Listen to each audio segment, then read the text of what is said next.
আসলে অফিসটি মোটামুটি আমাদের 3 দিন আমাদের অফিস হয়েছে। এর মধ্যে কিন্তু আমরা বসে নেই, কাজ করছে। এবং এর মধ্যে আপনারা দেখছেন যে মাননীয় প্রধানমন্ত্রীর সাথে আমাদের মিটিং হয়েছে।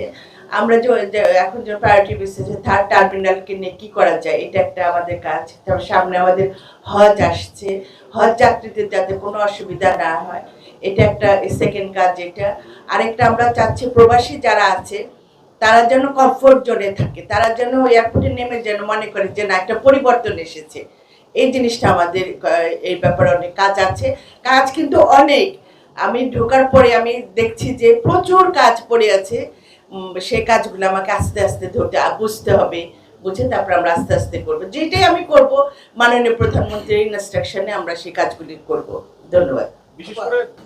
আমাদের মাননীয় প্রধানমন্ত্রীর বক্তব্য আপনারা নিশ্চয়ই শুনেছেন যে উনি কিন্তু এবার অনেক কঠিন ভাবে নেমেছেন, যে দুর্নীতির বিরুদ্ধে কিন্তু কঠিন ভাবে নেমেছেন। এবং আমাদেরও বারবার ইনস্ট্রাকশন দেওয়া হচ্ছে আমরা যেন সততা নিয়ে কাজ করি।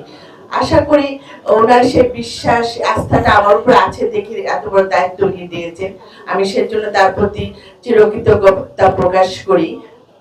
আমি চেষ্টা করব আমার সততা আদর্শ নিয়ে এটাকে যেন একটা পরিবর্তন আনা যায়, আগের যে দুর্নামগুলি আছে সেখান থেকে যেন আমরা বের হয়ে আসতে পারি। এবং এটাই আমাদের বর্তমান সরকারের কিন্তু এই ধ্যান ধারণা নিয়ে কিন্তু কাজ করছে। বাংলাদেশের যে অভ্যন্তরীণ যে স্থানীয় যে ইয়েগুলো আছে, বিমানবন্দরগুলো আছে, সেগুলো আধুনিকায়নে আসলে সেটা তো পাশাপাশি থাকবে, আমরা পর্যায়ক্রমে কাজগুলি ধরবো। টিকিট নিয়েও কিন্তু এখন কাজ করতে হবে, সবই হবে। বললাম না যে একটা কাজের পর্যায়ে একটা একটা করে সব কোনটা আমার কাছে অগ্রাধিকার সেই ভিত্তিতে আমরা কাজ করব। আর টিকিটিং এর সিন্ডিকেট তো একটা বিরাট সিন্ডিকেট, এটাকে নিয়েও আমরা কাজ করছি। ধন্যবাদ। আমি শুনলাম এই প্রস্তাবটা নিয়ে আমি মাননীয় প্রধানমন্ত্রীর সাথে আলাপ করব।